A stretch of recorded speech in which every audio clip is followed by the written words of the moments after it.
After 2 solid episodes, each telling a non-serial, self-contained story, Star Trek Discovery's 8th episode, Si vis pacem, parabellum if you want peace, prepare for war, returns to a completely unworkable combination of serial arcs and compressed, one-off storytelling. It's baffling how little plot the average Star Trek Discovery episode manages. Whereas the original series or the Next Generation episodes frequently have enough breathing room for little character moments, a few turns in the plot, maybe an infodump or two, Discovery episodes consistently feel rushed and truncated, delivering the outline of a narrative in rapid-fire sequences squeezed between ongoing plot maintenance with the Klingons or, in this case, aboard the Discovery, where Lieutenant Stamets' connection to the universe-spanning Spore network is beginning to endanger his sanity. In Si vis pacem, parabellum competing with the butcher's knife cares blah for the blurg blarm in the most pretentious title contest. Michael Burnham, Sinequa Martin Green, First Officer Saru Doug Jones and Lieutenant Dash Hyler Shazad Latif visit Pavo, a planet radiating a mysterious signal from a giant crystal spire. The plan is to modify Pavo's signal to serve as a galaxy-spanning sonar ping that Starfleet can use to triangulate the position of cloaked Klingon vessels. But when the Pavans mind meld with Saru, the Kelpian finds a peace he's never experienced before, which he'll do anything to preserve. Of course, he takes it too far. After crushing their communicators, Saru does his best to convert Tyler to the planet's harmonious hive mind.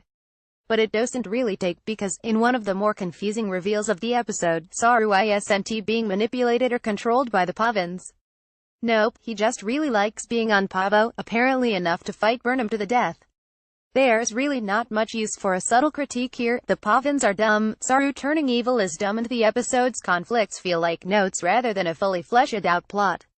Discovery is riffing on TOS episode Errand of Mercy here, but it really only suffers in the comparison.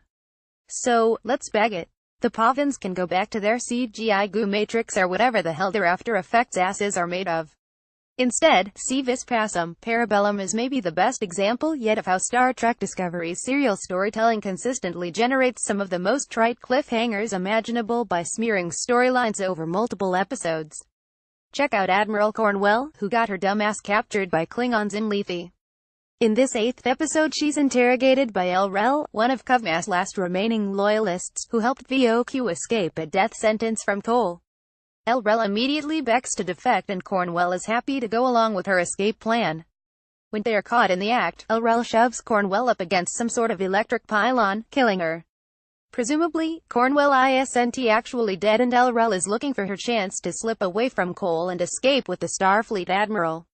But we don't actually know, because Si vis pacem, parabellum thought this would be better as a cliffhanger. Now we wait a week to learn the answer.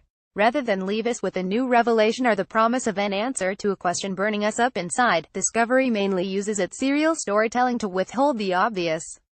And since we also have to check in on Stamets and the away team on Pavo, Cornwell's interrogation, escape and death are all collapsed into a handful of lines and moments. The stakes, characters and motivations suffer such severe truncation that it's impossible to care about the outcome saved for the next episode. The next episode of Star Trek Discovery, Into the Forest I Go, will be the last in 2017, with the second half of Season 1 expected to premiere early next year.